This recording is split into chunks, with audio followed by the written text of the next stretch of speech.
سلام بچه‌ها، شیما هستم. خوش اومدین به کلاس کالیگرافی من. امیدوارم که در کنار هم بتونیم کلی لذت ببریم، کلی چیزای قشنگ یاد بگیریم و بتونیم تابلوها و نقاشی خطای خیلی قشنگی رو با هم اجرا کنیم.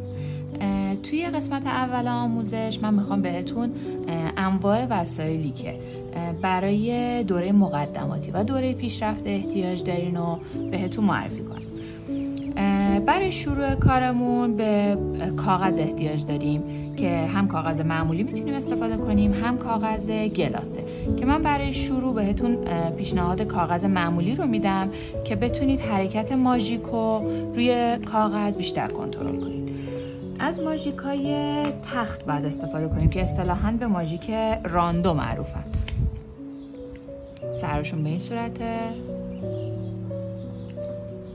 برنده کیوکالر، کویلو خیلی برنده خوبی هن که شما میتونید ازشون استفاده کنید.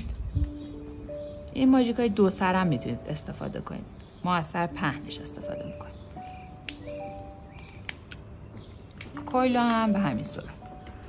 برای کار ظریف‌تر ماژیک کالیگرافی اونه رو بهتون پیشنهاد میدم که خب سر باریکی داره و ماژیک کالیگرافی الخطاط.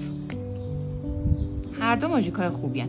این دو مدل سریع یه اندازه‌ای دارن. هر کدومی که مایل باشید میتونید تهیه کنید. فرقی نمی‌کنن با هم دیگه. یه قلم دیگه داریم به اسم قلم پارویی. سریاش تعدادش متفاوته. توی هر بستش معمولاً 6 تا سریع با سایز مختلف هستش. از قلم نی میتونیم استفاده کنیم تو هر سایزی که بخواید.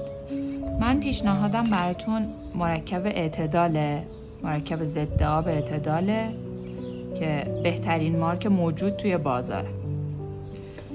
برای نوشتن روی بوم و سه بعدی کردن و حالا تکنیک‌های پیشرفته، برای نوشتن از قلم با سایزهای مختلف میتونیم استفاده کنیم. اینا قلم‌های زمینن ولی خب من برای کار بهتون پیشنهاد میدم باهاشون میشه خیلی راحت نوشتش.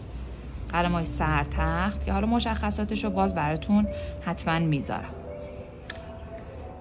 از قلم‌های زبان گربه‌ای هم برای سایه زدن و فید کردن سایه هامون توی کارهای سه بعدی استفاده میکنیم.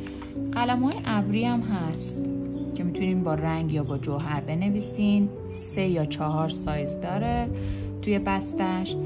خب خیلی بافت قشنگی به همون میده. برای روی بومم از رنگای اکریلیک استفاده میکنیم. رنگ رپین، وستا، پبو و ریوز رنگاییه که رنگای خوبی هم و تو بازار موجودن. من خودم پیشنهادم بهتون رنگ پبوه که حالا به مرور زمان براتون توضیح میدم که چرا پیشنهادم پبو بهترین رنگ موجود تو بازاره. و رنگ رپینم برای زمینه من بیشتر استفاده